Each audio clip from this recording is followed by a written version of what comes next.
अपने पूर्वजों के लिए, पितरों के लिए जो एकादशी की श्राद्ध है, कहते हैं जो श्राद्धों की भी सबसे बड़ी श्राद्ध एकादशी की श्राद्ध, क्योंकि एकादशी की श्राद्ध के दिन उन लोगों की श्राद्ध तर्पण किया जाता है जो अपने जीवन काल में घर में रहते हुए बाबा जी बन गए, या जिन्होंने घर छोड़ दिया, दोबारा वापस नहीं आए, आपको नहीं पता कहाँ है, किस देश में हैं भी कि चले गए, तो उनकी श्राद्ध एकादशी की श्राद्ध कराई जाती है।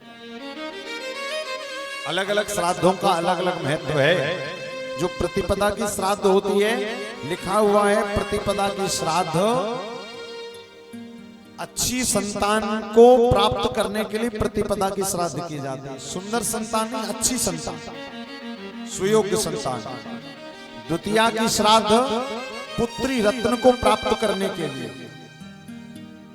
क्योंकि जिनके घर में बेटियों का जन्म नहीं होता, कहते हैं वो घर फिर स्वर्ग नहीं बन पाता, क्योंकि व्यक्ति 3 के भाग्य का खाता है। किस किस के भाग्य का? एक गुरु के भाग्य का, गौ के भाग्य का और कन्या के भाग्य का। गुरु, गाय और कन्या। इसी कारण द्वितीया का श्राद्ध कन्या के लिए है, और तृतीया का श्राद्ध जो तीसरे दिन का श्राद्ध है, तो लिखा हुआ है गरुड़ पुराण में कि आपके घर में नए नए वाहन की उत्तरोत्तर वृद्धि करता है। तृतीया का श्राद्ध। चतुर्थी का श्राद्ध क्या करता है? बोले आपके घर में पशुधन बढ़ाता है। भाई पहले के लोग अमीर कब माने जाते थे? जब उनके घर में गौवंश होता था। नंद बाबा को नंद राय की उपाधि क्यों मिली? क्योंकि नंद बाबा के पास 9 लाख गायें थी। महाभारत में लिखा है कि धर्मराज युधिष्ठिर के पास में 3 करोड़ गायें थी। किसके पास? महाराज युधिष्ठिर के पास। और जब द्रौपदी का विवाह हुआ पांडवों के यहां पर, तो द्रुपद नरेश ने 3 करोड़ गाय और दान में दी। द्रौपदी का जब विवाह हुआ, कितनी हो गई? 6 करोड़ गाय। तो जो चतुर्थी का श्राद्ध होता है, वो हमारे घर में गौवंश की वृद्धि करता है, या हमारे अंतःकरण में गाय के प्रति प्रेम बढ़ाता है।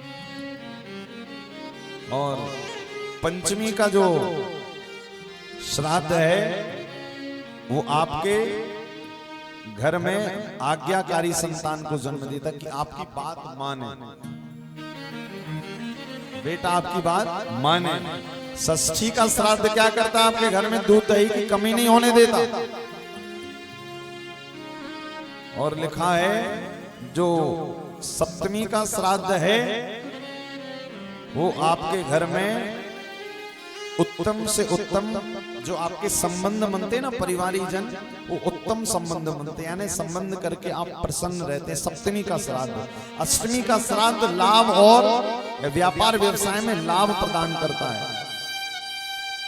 नवमी का श्राद्ध जो 19 तारीख को आने वाला, विशेषता तो देखिए गरुड़ पुराण में लिखा है कि नवमी का श्राद्ध स्पेशल जो आपके घर में जो स्त्री पक्ष शांत हो गया है, महिलाओं के लिए विशेषकर किसी श्राद्ध में नहीं, किंतु नवमी का श्राद्ध आपके घर में माता के लिए, बहन के लिए, जो कुंवारी अवस्था में चली गई उनके लिए, उन सब के लिए नवमी का श्राद्ध बहुत जरूरी है। वो जिस तिथि में गई हो वो तो श्राद्ध करिए, किंतु नवमी के दिन उनका विशेष करिए।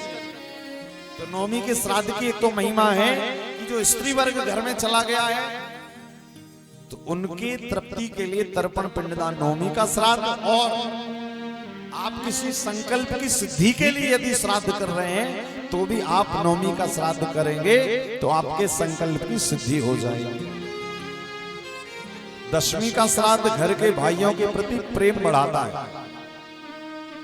एकादशी का श्राद्ध मैंने अभी बताया कि जो घर के बेटा बाबा जी बन गए, या एकादशी के दिन आप अपने गुरुजनों का भी श्राद्ध कर सकते हैं, जिनको आप गुरु मानते हैं और अब इस दुनिया में नहीं है। तो एकादशी का श्राद्ध गुरुजनों के लिए, द्वादशी का श्राद्ध बल पौरुष बढ़ाने के लिए, त्रयोदशी का श्राद्ध परिवार में जो लोग रह रहे हैं आपके साथ वर्तमान में, उनके प्रति आपस में संबंध मधुर बनाने के लिए त्रयोदशी का श्राद्ध। चतुर्दशी का श्राद्ध जो अकाल मृत्यु चले गए, जो अकाल मृत्यु शरीर को छोड़कर चले गए हैं, उनका चतुर्दशी को श्राद्ध जरूर करिए। बाकी जिस दिन उनकी तिथियां उस दिन करिए, किंतु चतुर्दशी का श्राद्ध भी करिए। और अमावस्या का श्राद्ध क्या करता है? अमावस्या का श्राद्ध हमारी आपकी आयु बढ़ाता है। आपको कभी भी अकाल मृत्यु नहीं मरना पड़ता। जो पितृमोक्ष अमावस्या के दिन तर्पण पिंडदान अपने पूर्वजों के लिए करता है। ऐसे पूरे 15-16 दिनों के नियम हैं। तो जो भी भक्त घर बैठकर अपने नाम और दान को हमारे गया तीर्थ में भेज रहे हैं, तो उनके नाम और दान की घोषणा